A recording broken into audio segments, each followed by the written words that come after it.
What's up guys, it's CJ and today I'm back with another episode of Redstone School. And today we're going to be talking about the Observer. Now you guys are going to craft an Observer with 6 cobblestone, 2 redstone dust, and 1 nether quartz and a crafting table like this. Observer's hard power block, meaning that if you update the Observer, you can take an output straight from the block with redstone dust or with a repeater.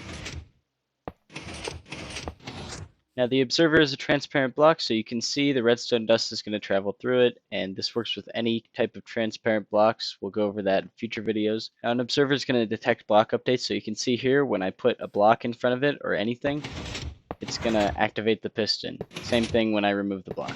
And this works for anything. You can see if I update the redstone, it's going to activate. So it's powered, powers the observer, and it activates. And you guys can see here that when an observer fires, it fires out a 1-tick pulse. So this can cause a sticky piston to spit out its block, or it can just cause a really short pulse. The only thing an observer can't detect is the powering of a block. So you can see here I've got redstone dust going into the block, and it's not going to power the observer because nothing is updating here except for the powering of the block, which the observer is not able to detect. But if I break this block, you'll see it'll get powered. An observer has a 1-tick delay, so you guys are going to see here that those pistons are going to fire at the same time.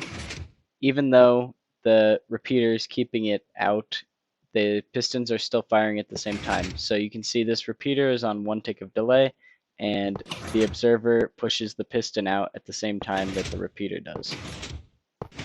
Now an observer has an input and output side. You can see this is the output side with the red dot. Just imagine the redstone is traveling into whatever is on this side. So you can see the redstone dust is actually going to connect to it right here. This side with the face is the input side. So anything you put in front of this face or give any updates or anything is going to fire the observer. So you can see we can put a piston in front of it. It's going to fire the observer whenever you update the face of it. Now observers are really useful for stuff like compacting redstone builds. So you can see here I've built up a monostable circuit. We'll get into what that is later. But you can see if I power that, it's going to spit out the block, power it again, and it'll pick it back up. Instead, with an observer, I can just set up a little system like this, and this is going to do the exact same thing. It's way smaller, and it doesn't necessarily require powering for it to fire.